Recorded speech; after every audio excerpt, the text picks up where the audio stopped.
I just want to put you back in time. About a little more than 60 years ago, these are the words of Yigal Yadin. Yigal Yadin published a book on Bar Kochva. Part of his research and the excavations that he was involved with were digging in Wadi Murubat, in Nachal Chever. And then based on his finds, this is what he said, and this is how he introduces his book. One day in the spring of 1960, I sat in my study in Jerusalem, gazing at a bundle of ancient papyri, wondering what they might disclose, and yet being unable to unroll them without expert aid, lest they crumble to dust. In other words, he knew he had something, all right? He had an inkling, so to speak, but he knew that he was not the right person to handle the material. All right. Today, that material can be seen, much of it, not everything, but much of it can be seen at the Israel Museum in the display cases that are open to the public. It's worth going to see it. It's mostly what's called the Babata collection, and we'll talk more about that. They had been found in a remote cave in one of the canyons leading down towards the Dead Sea in the wilderness of Judea. A few weeks later, the papyri had been unrolled, and for a little while thereafter, I was possessed of a momentous secret.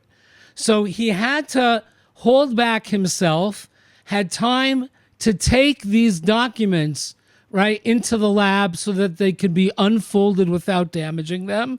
Today, we can virtually unroll ancient documentation using various techniques. It's being done in Kentucky. It's being done at various laboratories. And now it's being done by the IAA here in the Antiquities Authority here in Israel. All excavations in the Holy Land are exciting. For nowhere else on earth are archaeologists probing a richer historical dust. And there has grown up a custom for the president of Israel to invite archaeologists to his home from time to time to report on their discoveries. So this was a normal kind of a meeting. It didn't happen every week, but it happened frequently enough that as the new finds came to light, they were presented to the high-ranking politicians, rabbis, scholars of the country at a meeting at the prime minister's house usually. To one of these wasn't put out for the international media. I'm sorry, say that again? It's too bad that for public relations it was not put out to the international media. So you're right, but I would just, as a favor, because there's a lot to do, let's hold off the comments and questions till the end, and I'll try to field as much as we have time for. To one of these meetings in 1960 were invited all the leaders of an expedition of 4 teams searching caves in the Judean desert. To this day, it's now 2024, probably at least 80% of the caves in the Judean desert have not been examined properly. All right. And so this is a big undertaking. I've been in contact with some of the big cave experts at Hebrew University, right? It's millions of dollars. How many millions? Between probably 2 and 5 million to launch a project of that type. And that doesn't include the restoration. Now, this particular meeting did not take place, right, at the Prime Minister's residence. It took place at the Ben Tzvi Institute.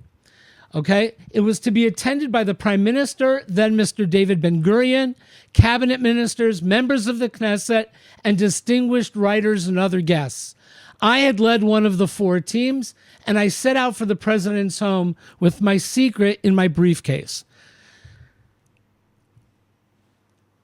A screen had been erected at Mr. Ben Tzvi's house. I'm sorry, it wasn't at the Ben Tzvi Institute. There was not yet a Ben Tzvi Institute. It was at Mr. Ben Tzvi's house. And when my turn came to report, I projected onto the screen through a film slide the colored photograph of part of a document and read out aloud the first line of writing upon it. Shimon Bar Kosiba, President over Israel.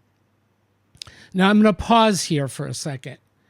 Right? What the document said, right, was Shimon either ben or bar Kosba, not Kosiba, right? Nasi Yisrael. Now, translating that as president, right, is an issue that can be discussed. We're probably not going to have time for that today, but let's call it leader of Israel. All right. So we have Nisi'im. That word is used in various contexts throughout Jewish history, but this is how we introduced the idea, because there was a president at the meeting. And turning to our head of state, I said, Your Excellency, I'm honored to be able to tell you that we have discovered 15 dispatches written or dictated by the last president of ancient Israel 1,800 years ago. Now, the truth is, president is being a little bit poetic license, because the word he used was nasi. They were talking in Hebrew, right? So president is how we translate nasi today, right? So Yitzhak Herzog is the president of Israel, but that's a little bit disingenuous, because Shimon bar Kochva, as we'll see later on, is considered to be the melech. Now, a nasi can mean melech, all right? But what we're not talking about is really the president, but it's a nice move, right? If you want to make this as dramatic as possible, right, let's use the term nasi, because I'm in the presence of the Nasi Israel. So that was one dramatic aspect. The second dramatic aspect of this statement is that for over 1,800 years, nobody knew Bar Kochva's first name. This was a sensation.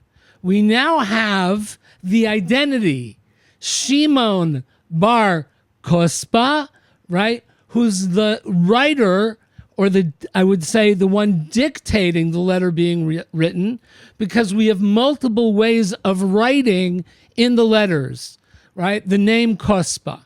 It can be with a hey, or it can be with an aleph.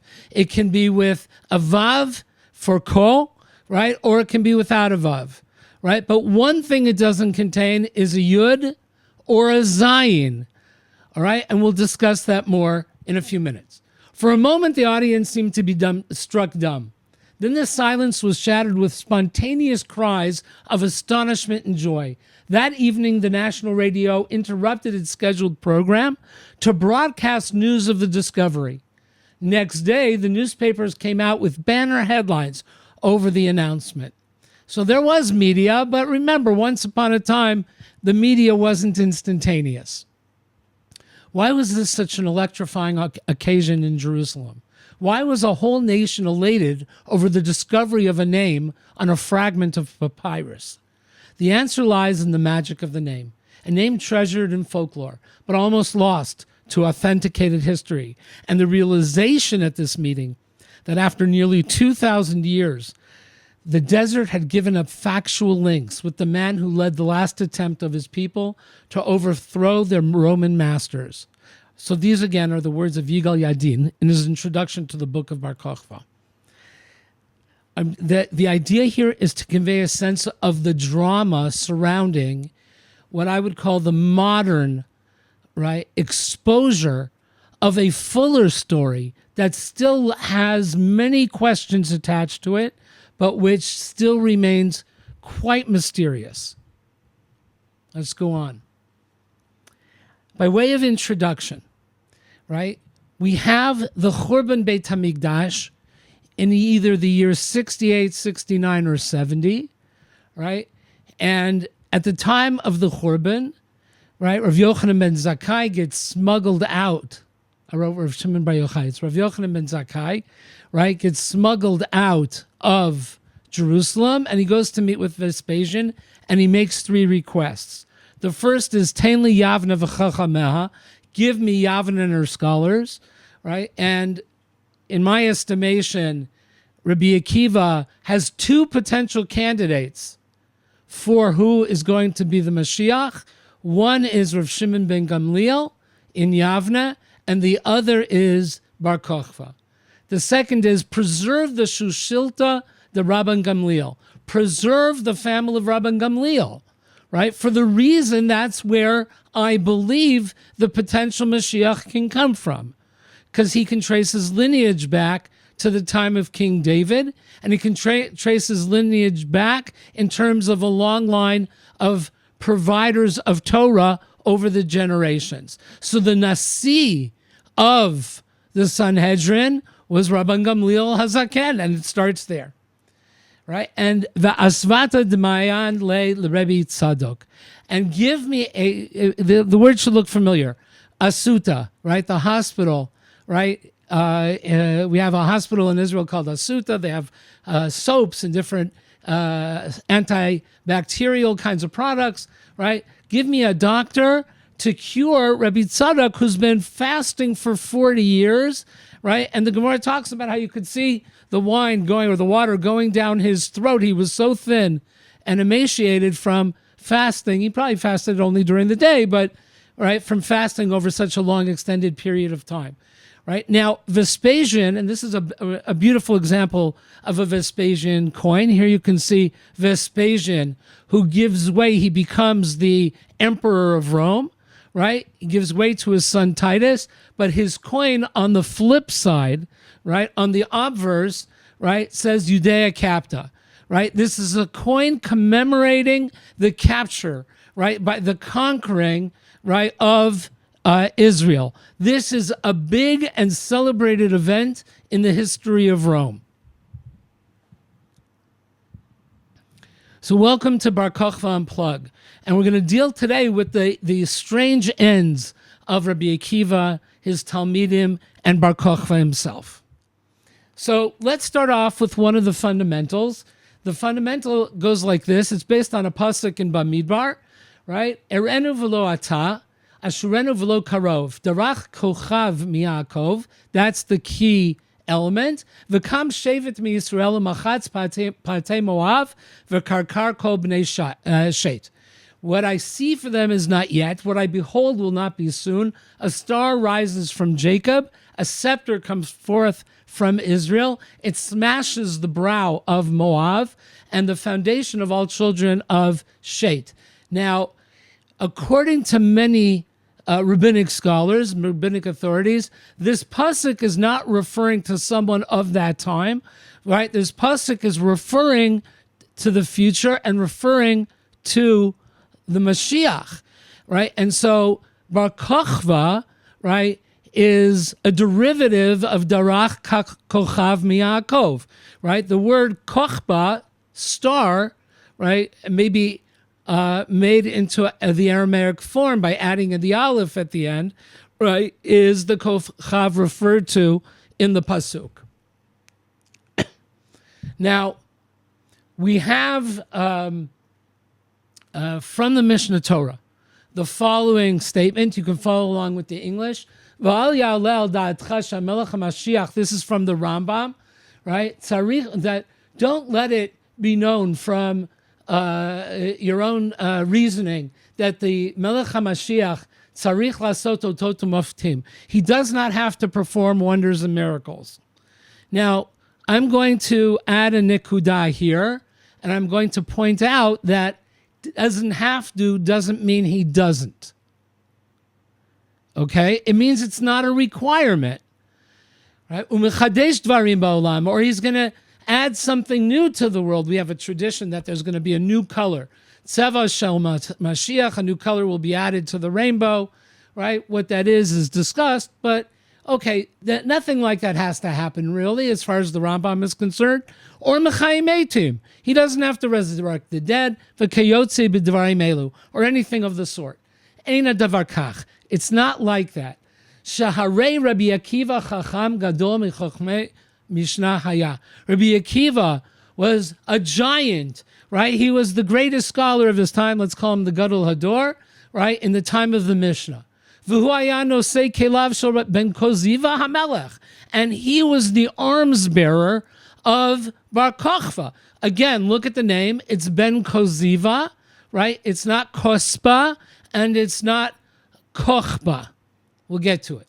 V'haya omer alav shu hamelech haMashiach. But he said of him, Rabbi Akiva said, that this guy is the Mashiach. V'dimahu V'chol chachmei doro shu hamelech hamashiach. And he and all the chachamim. Now the truth is, Rav Yochanan ben Torta said, look, Akiva, my friend, my brother, right? Grass is going to be growing out of your skull, out of your cheekbones, right? And still the Messiah will not have come. So there were people, but they were the minority. The vast majority of the chachamim of the time of Rabbi Akiva followed him and accepted Bar Kochva as the Mashiach. The vast majority. Ad sheneherag ba'avonot. Until Bar Kochva was killed because of his sins. It doesn't say how he was killed. Right? It just says because of his sins, not how he was killed. Kevan shenerag noda lahem sheino. Right? Since he was killed, it became clear that he obviously wasn't the Mashiach. So let's call him a failed Messiah, right? And not, right, a false Messiah. There's a difference. As far as the Chachamim were concerned, he had all of the requirements to build Mashiach, and one of those requirements is he has to be able to wage Milchamot Hashem. He has to be able to wage war, right, and be successful. And in the beginning, Bar Kochva was successful. And the Chachamim didn't require of him any kind of wonder or any kind of miracle or sign. Right? The main thing are as follows. That this Torah that we have, right, its rules and statutes, right, are forever and ever. Vein mosifin aleim, we don't add to them. V'lo gorim mehen, and we don't subtract from them. So we have established principles that govern, right? I think I might have mentioned in an earlier session that I was invited to speak once in San Antonio at Hagee's church, right? And I said, the truth of the matter is, we don't get into who the identity of the Mashiach is going to be. We only care what he does, what he accomplishes. That's our benchmark. If it turns out to be a surprise and it's someone, right, that we would not have expected to be, then we'll deal with that, right? But what the Mashiach accomplishes is much more important than his particular identity or in which generation it occurs. This will be important too. Now, let's deal with the death of the Talmidim of Rabbi Akiva. And so in order to do that, we look at two sources. One is our Bavli Masechet Yevamot, right, which reads like this. Amru Shnei Masar Elef Zugim Talmidim Hayulo Rabbi Akiva. Now, different sources. Some say Zugim, some leave out Zugim. So it's either 12,000 or 24,000. A number of years ago, I went to the Levaya of the principal, Rabbi Gottesman of Los Angeles Hill Hebrew Academy, and over 40 years of teaching and running a school, he had thousands and thousands of Talmidim, right? And each one of them he would greet, oh, here's my Talmud, right? That was his standard greeting.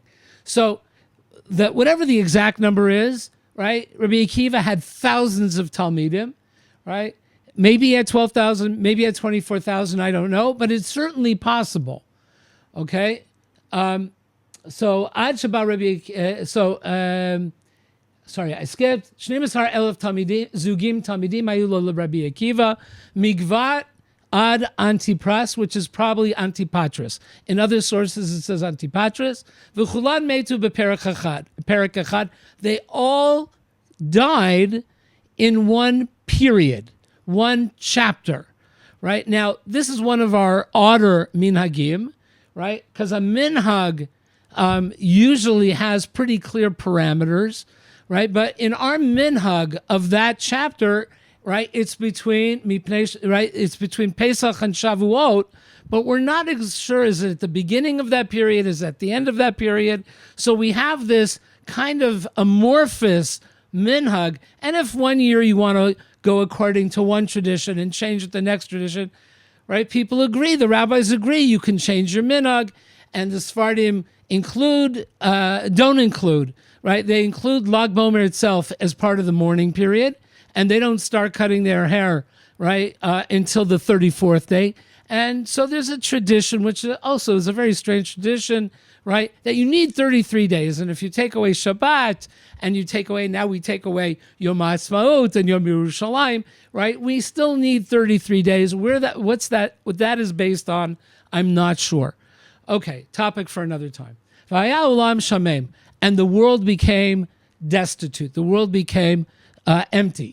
Ad Shaba Rabbi Akiva Itzel Rabotenu Shaba Darom. Now, Darom here means, right, the area of Lod, the area near the airport of today. But that's Rabotenu Shaba Darom in the south. Ushna Lahem, and he taught them. Who were they? Rabbi Meir, Rabbi Yehuda, Rabbi Yossi, Rabbi Shimon, Rabbi Elazar ben Shamua, Vehem Hem Hemidu Torah Otasha'a. And these were the people who created the foundation after the loss of the thousands. These 5 Talmidim of Rabbi Akiva preserved and reestablished the preeminence of the Torah for the coming generation. Tana. So we learned Kula Metu Bi Pesach V'Atzeret. The Talmidim of Rabbi Akiva, they all died from Pesach until Shavuot, the period that we're in now, the Sphira. Now, really, the Sphira should be a time of joy. Bringing in the sheaves, right? We should come rejoicing when we're bringing in the sheaves. But it's become a period of mourning, all right? And so that, again, a topic for another time, right? But we have this strange lack of information over exactly what's going on. Amar Rav Chama, Baraba, V'itema Rabbi Chia Baravin. So we have a source that says as follows. Kulam metu mita ra'ah. They all died a bad death. Mahi, what was this bad death? Amar Rav Nachman, askara. Now we translate askara as a kind of choking disease, diphtheria possibly. I had a doctor last week. He said, yes, askara is diphtheria. Everybody knows that. Good. Is that what the Gemara is referring to? Not 100%, but pretty good. Some kind of choking disease. But that's very weird, because the Talmidim of Rabbi Akiva didn't live near each other. So maybe there was a general plague, but they all died of the same thing, right? That's very strange. Because they didn't treat each other with respect. So a contagion, right, doesn't work like that. So there's something funny about that statement altogether, right? And it's challenged by an earlier source, right? A source from the period, right, of Rav Shri Gaon. Rav Shri Gaon says like this. Rabbi Akiva, I guess there was a warrant out for his arrest, and he turned himself over to be killed. Achar sheniftar Rabbi Yossi ben Kisma. V'nerag Rabbi Chanina ben Teradion v'nitmata chachamim acharehem. Right? And so Rabbi Chanina ben Teradion was also killed. And we have various accounts. We read accounts on Yom Kippur and on Tisha B'Av about the Asara Harugei Malchut. The most dramatic story by far, right, is the killing of Rabbi Akiva. Another one of these big question marks is, first of all, where was he killed? And so it's become accepted nomenclature for tour guides of Israel to say, he was killed in the amphitheater in Caesarea, because that was the seat of the Roman establishment. The Roman rulers, right, were based out of Caesarea at one point, so obviously it was there. But not necessarily. There's no source for that, right? Just like there's no source for the Rambam's being a Nosei Caleb. Now, the Rambam, I'm sure, had a source.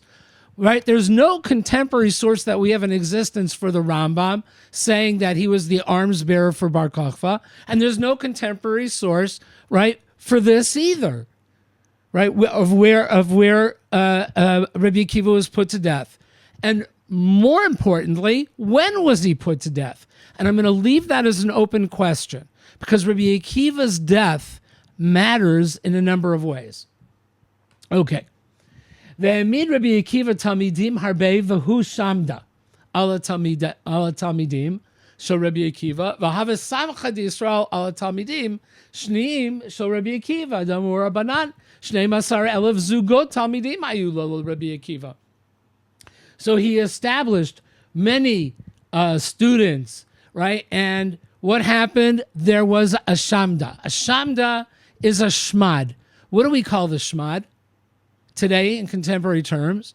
We call it the Holocaust. That's what a shmad is. It's an organized campaign to kill people, to kill Jews. That's a shmad. It's a period of destruction. And there have been many events in the history of Israel, lo aleinu, right, that have been given this term shmad. Okay? So we have now this term shmad that's been applied, all right, to a period of time that's in direct contradiction to our Gemara and Yevamot.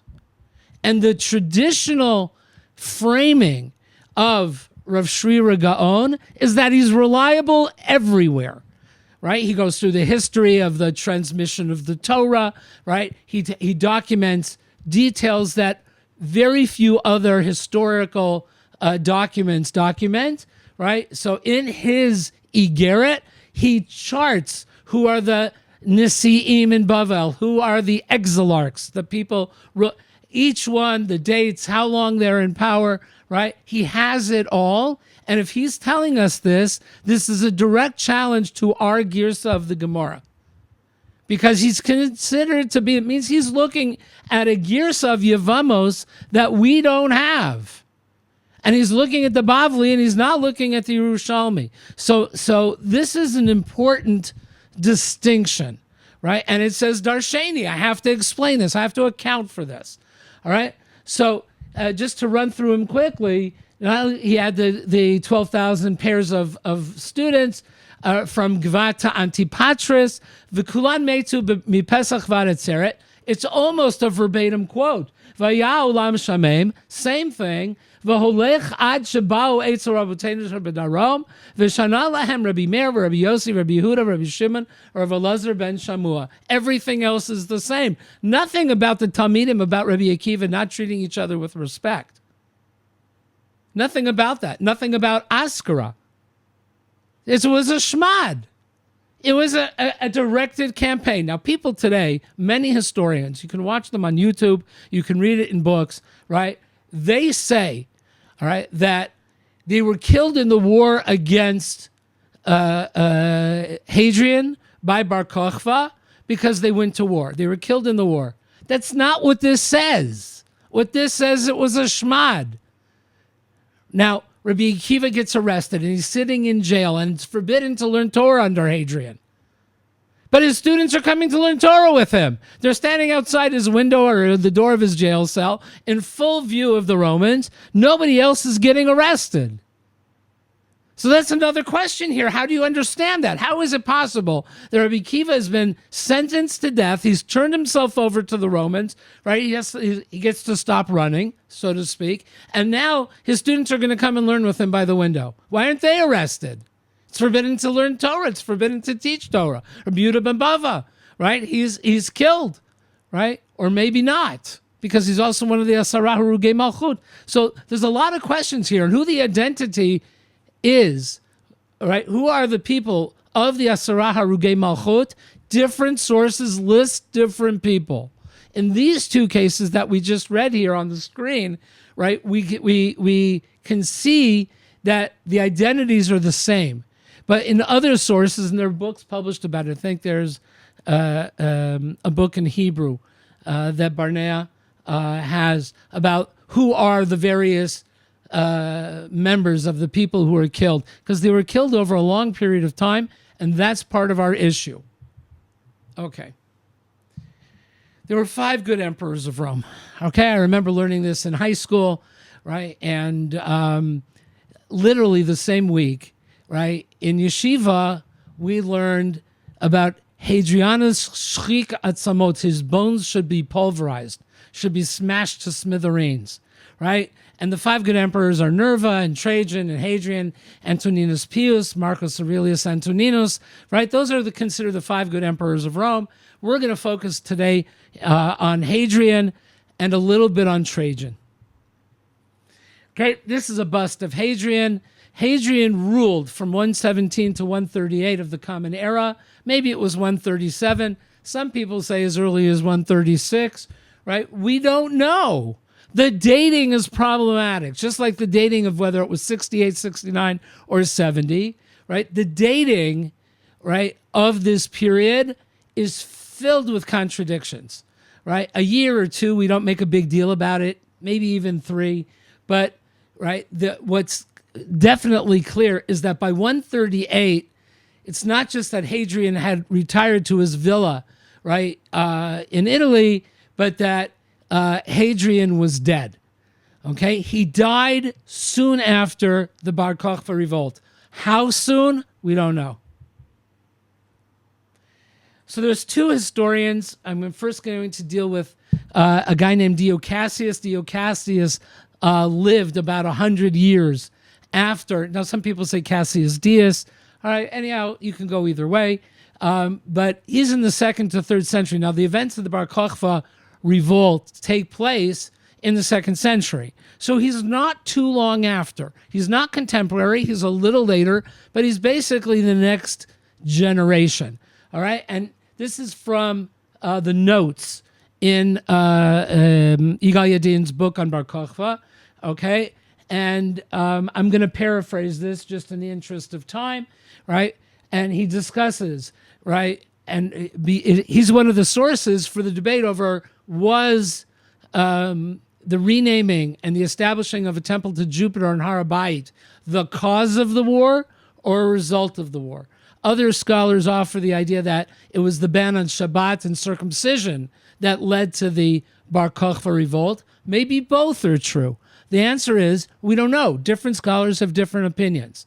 Okay, and so I personally think that the bulldozing of Har HaBayit followed the first phase of the war. So it's somewhat true.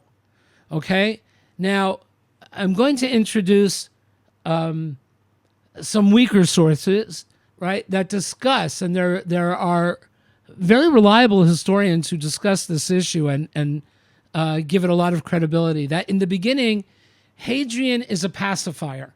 Hadrian does not want to rule with an iron fist over the peoples that he's conquered or that are part of the Roman Empire, and he dials back the excesses of Trajan, who he followed, right, and shrinks the empire to the border of the Euphrates River, as opposed to Trajan that crossed, right, the Euphrates River and waged campaigns, right, on the eastern side of the river. So, right, what Dio Cassius says, he's citing this here as a primary cause of the revolt, right? He might be right, okay? And maybe the way he chose to frame it, right, and this is just his opinion, we don't know, okay? But what he talks about is 580,000 fighters fighting against Bar Kochva who were killed in the war, 95 major towns and cities of Israel. These are usually walled cities, right? And we're talking about beyond just the people killed fighting against Hadrian, it doesn't include those who died of starvation, disease, and fire. Now, we know from these sources that this was not open warfare, all right? That we did not meet Bar Kochva and Hadrian on the battlefield, Israel and Rome on the battlefield, right? It was a campaign. It was mostly guerrilla warfare and siege warfare, all right? And the Romans wanted that, and the sources cite the Romans wanting that, right? They cite Hadrian bringing his top general from England, Julius Severus, to conduct this campaign, and more soldiers. There were 3 divisions that were brought over at the time of the Churban, right? Between 1/3 and 1/2 of all of the Roman divisions throughout the world, maybe as few as 6, maybe as high as 20, right, were brought to Israel to put down the Bar Kochva revolt. Now, we talk about the Bar Kochva revolt as if it's the Jews revolting, right, Dio Cassius mentions that many other nations and many other peoples joined the revolt. So it wasn't just taking place in Israel, right? There is a very real possibility that the empire is going to fall. All right. And that's a reframing of the whole thing and the perception of it. And this is not, some guy who had pretensions of grandeur. He's a friend of Rabbi Akiva's in some way, and he's waging a war. And by having some small guerrilla attacks, you're going to put down the Roman legions. That's not the case.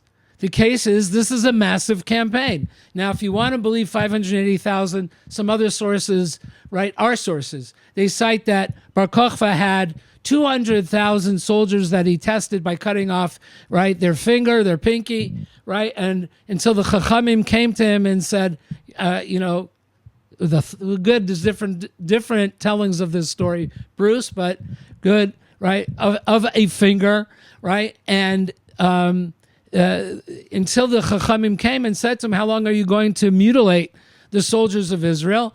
He says, then how am I going to test them, to test their metals, so to speak, right? And they said, if anybody who can uproot a young cedar tree while riding on horseback, so according to Chazal, he had 200,000 like this and 200,000 like that. That's 400,000. It's not 580,000, but it's still a huge number. All right. Are these numbers meant to be real numbers? Are they meant to be guzmot, exaggerations? I don't know. All right. But as time goes on and we find more and more evidence, right, for this chapter in history, right, it becomes clear that the scale of it is far bigger than what we learned when we were children. Right. We would go to the park, Lag BaOmer, we would tell the story of Bar Kochva and the Talmidim of Rabbi Akiva. And this was in the 60s. Not all these details were readily available yet to the teaching world. So we did the best we could, right? Everybody did the best we could with the knowledge that we had at that time. But most of this, it was a scholarly discussion. It wasn't a popular discussion. Bruce, your hand is not up, right? We're going to continue. Okay. The other main scholar, writing another 100 years forward in time, right? He's writing in the 3rd, 4th century, is a guy named Eusebius. Eusebius is the bishop of Caesarea, right? And by this point in time, right, the Roman Empire has been subsumed to the Holy Roman Empire, okay? And so who's documenting the history, right, of Israel? One of them is a guy named Eusebius. There are other scholars also. Can't think of his name off the top of my head. There are other scholars too, but Eusebius writes about this bandit named Bar Kochva. Now he's given this title bandit. Okay? Again, it's much longer than this. I'm going to move forward. All right? So we started off with the discussion with Yigal Yadin and Ben Gurion and all the hoi polloi of the Israeli establishment in 1960, right? This is called the Cave of Letters. Most of the material, not all, but most of the Bar Kochva letters were found in this cave. I didn't pull all the way back. This is not my picture, but this is on the wall of a much steeper canyon. You can see the ledge, right, towards the bottom of the picture, all right? But the canyon continues down probably for another 30 or 40 meters. Okay, this is very steep. The only way in antiquity you could have gotten in was by climbing ropes. All right. Now, these caves have been examined. I can't say they've been examined exhaustively. There may have been secret entrances. We know that there were shafts that were placed, right, in the caves to let in fresh air. All right, and that'll be relevant in the next picture. Okay, here you can see in the canyon, right, of Nachal Chever, right, 2 people. Now, they're not wearing masks because of corona. The air sits, and you're sifting, right, dust. This can do damage to your lungs. It could do damage to your health, right? And so the practice when you're dealing with caves is to wear some kind of filter on your face. Now they're standing right at the entrance. Could be that even people who are further or deeper inside the cave, right, had even more sophisticated. There's gases in caves. There's all kinds of things, right? It's to preserve the health of the volunteers, of the workers in the cave, all right? But you can see here them carefully going through. This is, I think, less than 10 years ago, okay? There's an archaeologist at Bar Ilan University. His name is Boaz Zissou, and he's published, I think it just recently came out in English, a book about Bar Kochva that he wrote together with another archaeologist who passed away that we worked with fairly often, named Hanan Eshel, Alav Hashalom. And Esti Eshel also works in archaeology and in history, and she's more involved in reading inscriptions and that type of work. But you can get a sense of the steep canyon and the depth of the canyon from this picture. Okay, now we live in Efrat, many of us. I don't know who's online, right? But many of us live in Efrat or the Gush. And where exactly is Beitar?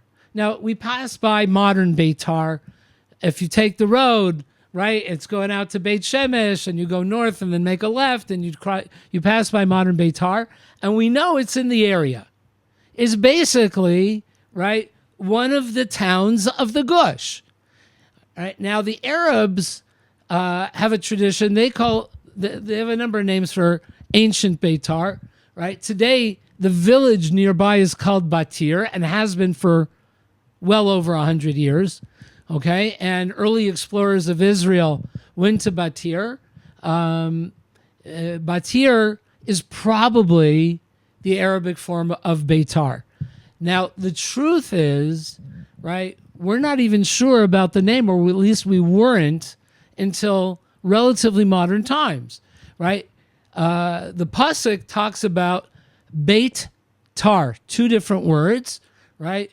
And that if you're reading the way we read Hebrew, Beitar, right? So Beit Tar would become, and this is not uncommon, right? Aaron Dembski speaks about how the names become corrupted, so to speak. So maybe that reference, right, is referring to Beitar.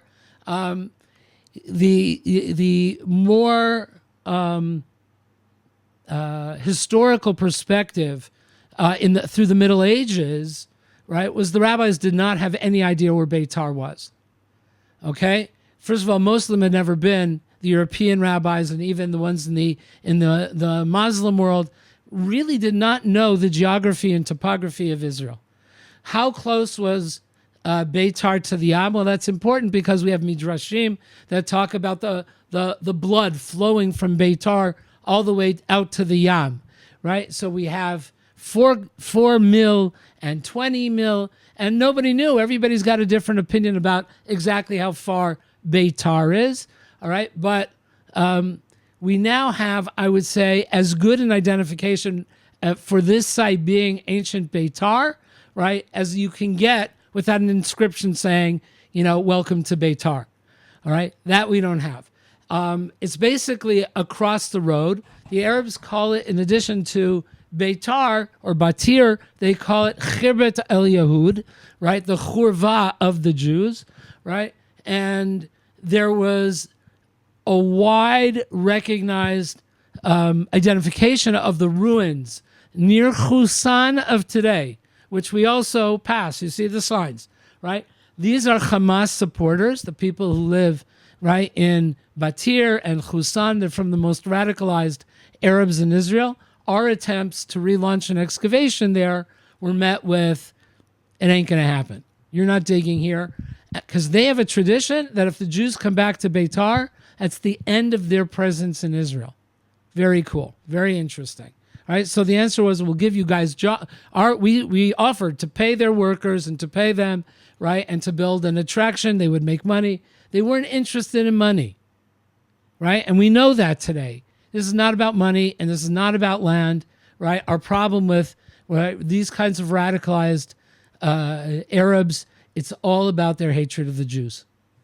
Okay? And so, again, if you make a left, right, and head out towards modern Beitar. You'll see Park Begin, right? There's Begin Park on the right side of the road. You follow the dirt roads. I don't know, they closed off a lot of the paths, right? When the area was given over to the Palestinian Authority. They're supposed to be open because that's part of the agreement.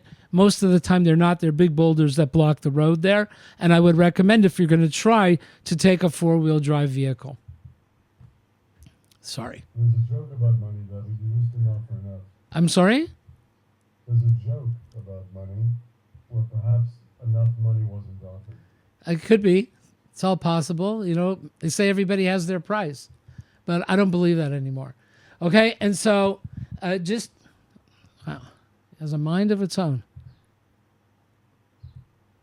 I'm telling you to go one direction, you're going the other. Here we go. Okay, so you could see Batir on the left. There's a half a blue dot underneath it, right? That outcropping is facing Yad Kennedy, right? So if you drive out to Yad Kennedy, it's in the Yar Yerushalayim, the Jerusalem forest, near the old train station. Okay, so from the ridge on the eastern side of the hill of Yad Kennedy, you can look across the valley. That valley is where the train goes out towards Beit Shemesh. All right, and the old train station is you can go visit that. You can hike around that area. It's actually very nice, right? Especially particular times of the year. All right, and so you see over here Batir, and to get in on three sides of the top of the pinnacle of the hill, right? There are very steep canyons, right? Similar to Nachal Hever, not quite as steep, right? But you can't attack it easily from three sides. The only way is to come in from the north and come down, right, from the top of the picture. You can see a road, right? That's really the only effective way. But down in the valley, I don't think I have it in this picture, we have found Roman encampments. So you can see there was a siege around Beitar. These are siege encampments, circumvallations, right? Trenches were built around the walled city, right? This was a major undertaking, all right? And we're going to come back to that in a second. This is a letter from Bar Kochva.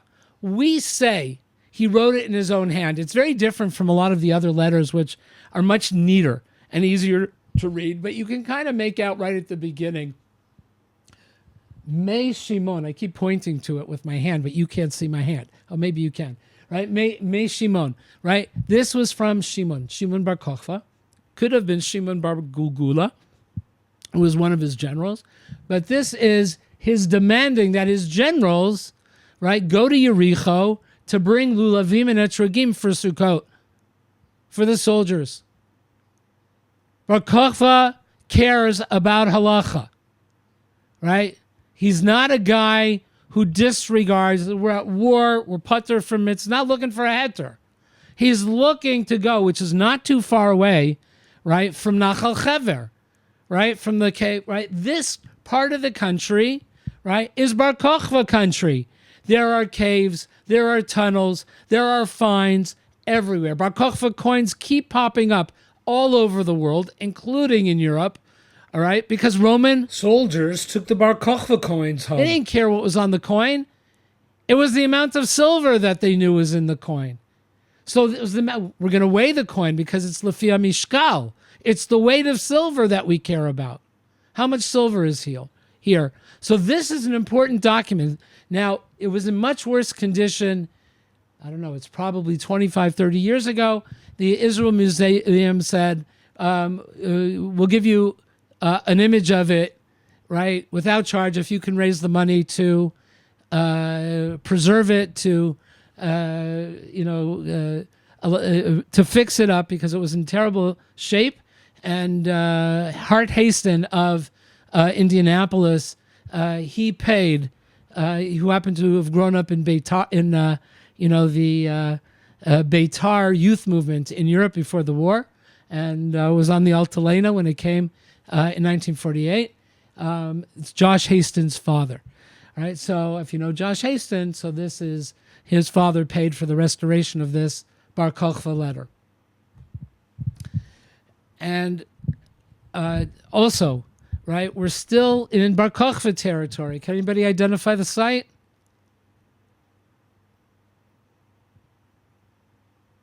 All right. Anyhow, this is a drone shot that I took at Herodian maybe 10 years ago.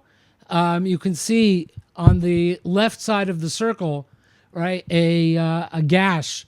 That's, if you've been there recently, the monumental staircase, right, of Herod that goes down to the lower part of the site. This becomes, it was built by Herod, right? Herodion was built by Herod, right? But it was taken over during the Bar Kochva revolt and became the administrative center for the Bar Kochva revolt. So the site is being administered, sorry, not the site, the campaign, the revolt is being administered by Bar Kochva from Herodian. There are other important sites as well. Okay, so here are the two sides of a Bar Kochva coin. It's an example, right? On one side, we have the Chatzotzrot, right? The trumpets that were used in the Beit HaMikdash. We have a kinnor, right? A lyre, I think is how they say kinnor. Today a kinnor is a violin, right? But this is a stringed instrument. And it's now almost all of the Bar Kochva period coins have been reminted. Okay, they are struck for a second time to erase. They're usually Roman coins. They're largely Roman coins, and they've been restruck, right, in order to signify the revolt.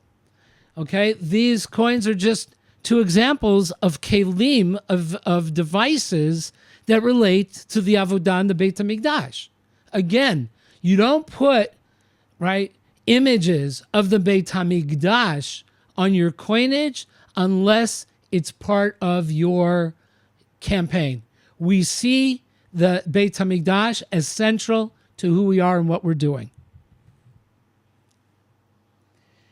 Okay, this is my favorite Bar Kochva coin. On the left side, right, you can see 4 columns, right? We believe, we don't know. We believe that this is the facade of the Beit HaMikdash with the doors open, and we're either looking, there's scholars who have both opinions, right? We're either looking at the Shulchan with the Lechen HaPanim. I don't believe that's true. I believe it's the second opinion. We're looking at the Aron HaKodesh. There was no Aron HaKodesh in the second Beit HaMikdash. It was hidden away in the first Beit HaMikdash. They never took it out. It's our dream to come back and have the kelim and the utensils of the Beit HaMikdash. This is not a reality. Probably nobody at this time knew exactly what it looked like, right? Those 2 dots in the middle might be the badim, right? Maybe, right? The curved top might be the prisa, the spreading of the kruvim's wings. We don't know, right? Is the front, it looks like a ladder in the front, on the bottom, the base, a colonnade? It might be. But on top, there seems to be, and this is not the best picture of it, it seems to have been damaged a little bit, right? It seems to have a star. On other Bar Kochva coins, on top of this colonnade, we have a star that might have become the symbol of Bar Kochva. It's a Bar Kochva coin. Might he have built this while he was in control of Yerushalayim? Hold the question. It's a good question. On the second side, which is more, to me, more compelling, is a lulav, 1 hadas, 1 arava, and an etrog in the bottom on the left side. The Arba Minim for Sukkot. Well, we just saw the letter, how important Sukkot was to Bar Kochva. Now we have the lulav and the etrog. That's cool, except that's not what we do, right? We do 3 and 2. They did 1 and 1. That's the sheet of Rabbi Akiva. You want to see Rabbi Akiva part of Bar Kochva's team? This is the sheet of Rabbi Akiva on the coin. Okay, there it is, struck in silver. Now, just as a quick aside, right, the writing on the side is what's called Ktav Ivri. I don't have time to discuss the ramifications of why that's on the coins, but right, we have an identification here based on that as well. Okay, moving on. So we need to discuss. We've kind of danced around the deaths of the Talmidim of Rabbi Akiva, right? We danced around the death of Bar Kochva, right? And we mentioned, right, the death of Rabbi Akiva and the problems with it. But we have the allusions to 3 different deaths of Bar Kochva himself, right? And we'll see what they are, right? How does one person have 3 different deaths? Are you kidding me? How does that work? It doesn't, okay? And so I don't think these are fanciful tales. I think I may have identified an answer. Okay? So Bar Kochva dies. We've already mentioned that, right? He is now at the end. He's the period of his death is marked, right, in various stories and midrashim. Many of them found in Medrash Eicha. All right. But we have pretty good sources, but how literally should we take these stories? Like the blood that we mentioned a second ago, right? That there was so much blood, it was up to the nostrils of the horses, right? That Hadrian fertilized his ranch. He had a ranch, right? Gigantic ranch with the dead bodies from Beitar. We say the bracha and benching, right? Avatov v'ametiv, right? In honor that they were zochet to kvura and that their bodies hadn't rotted. That was what happened, right? On the I would say more midrashic level of the story.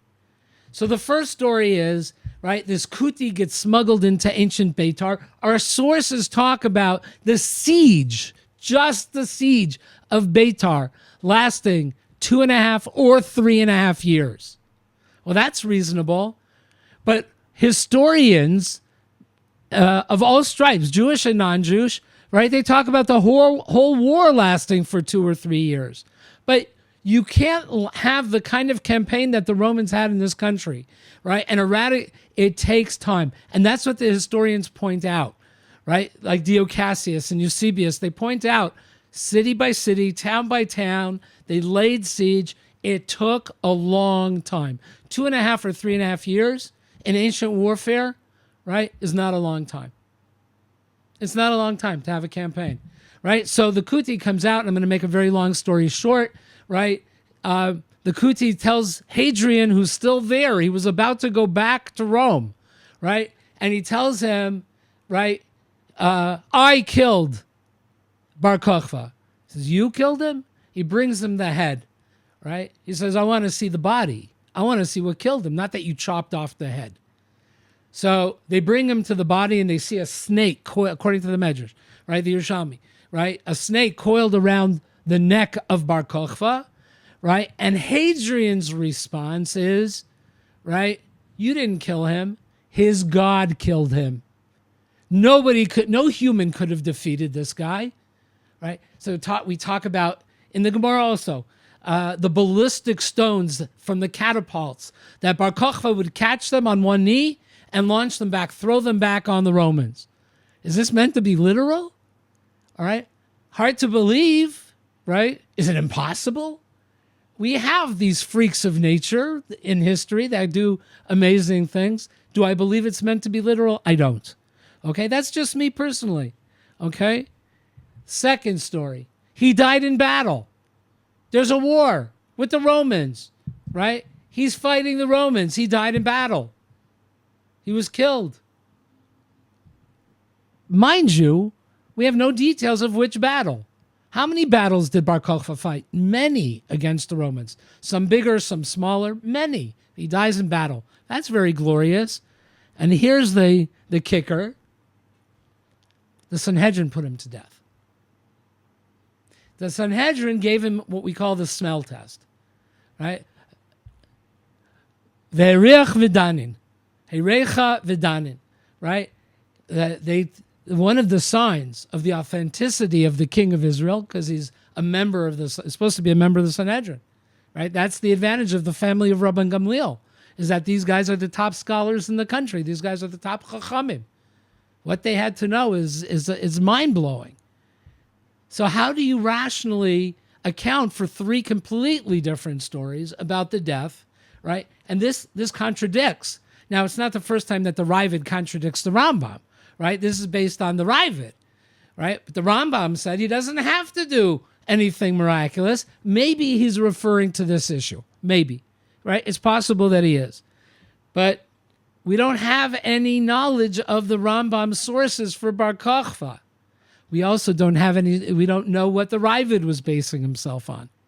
So these things have question marks, but I think I might have a solution.